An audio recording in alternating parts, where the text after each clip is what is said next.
Hey guys, this is the new Vortex Defender CCW. It is their first concealed carry oriented red dot, and it's for the shield rms-c pattern, which is the one you're going to find on most micro double stack carry pistols. If I sound a little crummy, it's because I just got back from NRAM 2023 and I brought the Boomer Plague back with me.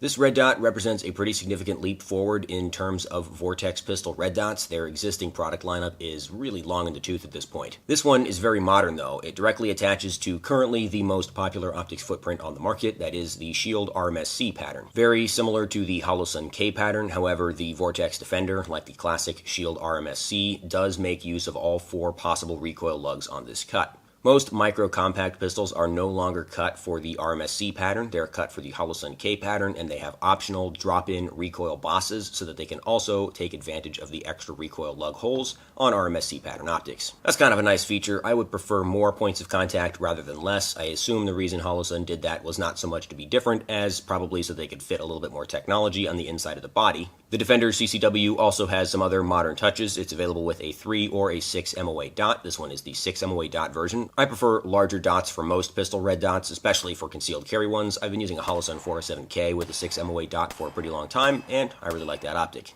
This optic also has features like shake awake and automatic shutoff, as well as a top-mounted battery compartment, so you don't have to remove the optic and lose your zero in order to replace the battery. There are some good things about this optic, and then there are a ton of bad things because, unfortunately, at the end of the day, it's still a Vortex red dot, and for whatever reason, Vortex just can't figure out how to make red dots. It's not their strong suit, I guess.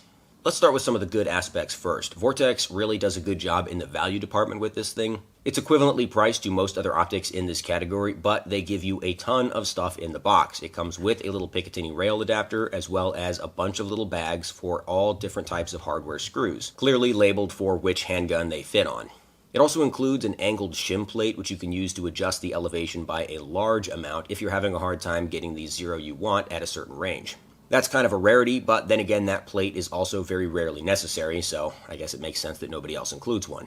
The Defender CCW also has large buttons with a very positive click and a good feel to them. They're slightly shrouded, so they're not going to get pressed accidentally while the gun is in the holster. And the fact that they are on opposite sides of the optic is really good. The up button is the one facing your body if you carry inside the waistband as a right-handed person. So if something happens to activate one of those buttons, it's probably going to be the inside button, meaning that the optic will get brighter rather than dimmer.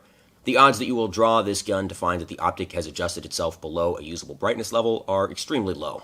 The glass of the Defender CCW also has a very minimal amount of blue tint, as well as very minimal distortion, at least when compared to other optics in this footprint like the Holosun K series. The newer Holosun EPS carry also has very clear low distortion glass, and it's also an enclosed optic, so the CCW is still a bit behind the pack in that regard.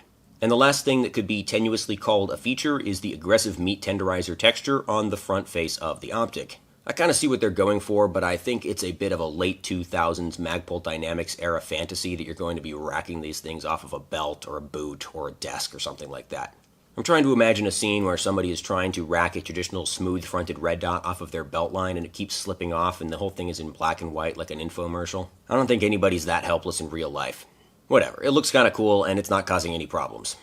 And that's it. That's all the good stuff about this optic, and everything else is pretty bad in all of the usual Vortex ways. First of all, this thing has an abominable refresh rate flicker, just like almost every other Vortex red dot on the market. With the possible exception of the current version of the Spark AR Solar, some people have claimed to me that that thing doesn't have a refresh rate.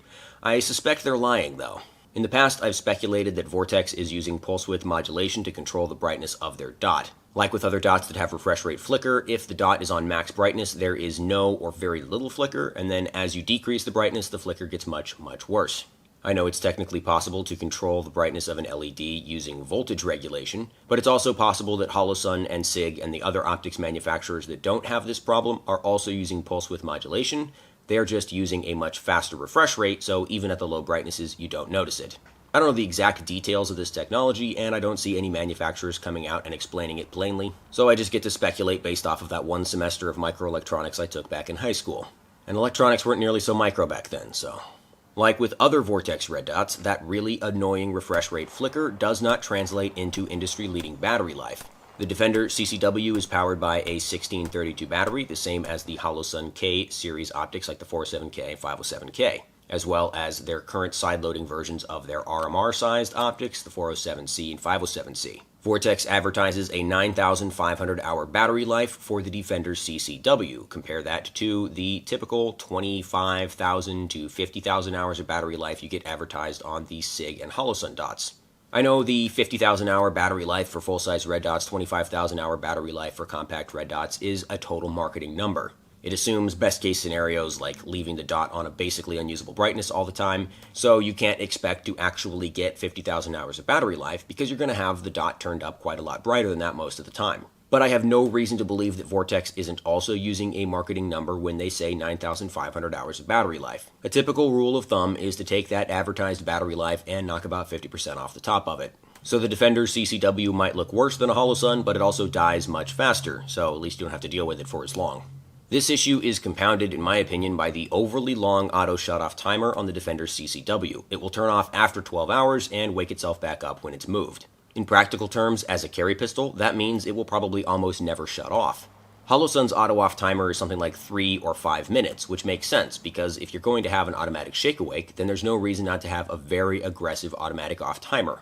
If you have a Holosun on your gun and you put it away for the night, it's going to burn 3 more minutes of battery life and then shut off. The Defender CCW is going to burn another 12 hours of battery life before it shuts off. Another peculiarity of the Defender CCW is that it's a little bit wide for the footprint. It's definitely wider than a Holosun 407K, and I found it to slightly bulge out some of my optics-capable holsters. One last little optical peculiarity of the Defender CCW is that it has a pretty bad emitter reflection in certain angles of sunlight. Similar to a Leupold Delta Point Pro or a lot of other optics where the circuit board around the emitter is visible reflected in the glass. It means that in certain lighting conditions, you could turn the dot all the way off and still kind of see it a little bit, and when the dot is on, you get a pretty big fuzzy halo around the dot itself. This is not a catastrophic issue by any means, I just bring it up to reinforce the notion that the Defender CCW really seems to be comprehensively worse than a Holosun 407K, and it's not any cheaper than a Holosun 407K. Both of them run around $250. Right now, I think you can get a Holosun 407K for like $225, so it's actually a bit cheaper than the Defender CCW. If you're willing to spend more, then you have options like the Holosun EPS Carry, which is better than the 407K, lower distortion, enclosed emitter, all that stuff.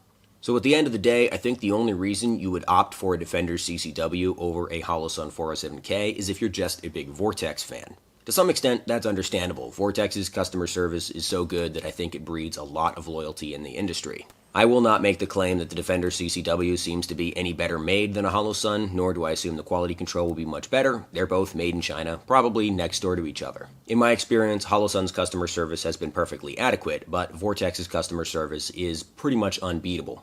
They are the Ruger of optics. So if you're one of those people who swears up and down, left and right, that refresh rate flicker doesn't bother them, first of all, you're wrong, second of all, you're lying to me, and third of all, go ahead and buy a Defender CCW. Sometimes you can't put a price on being different.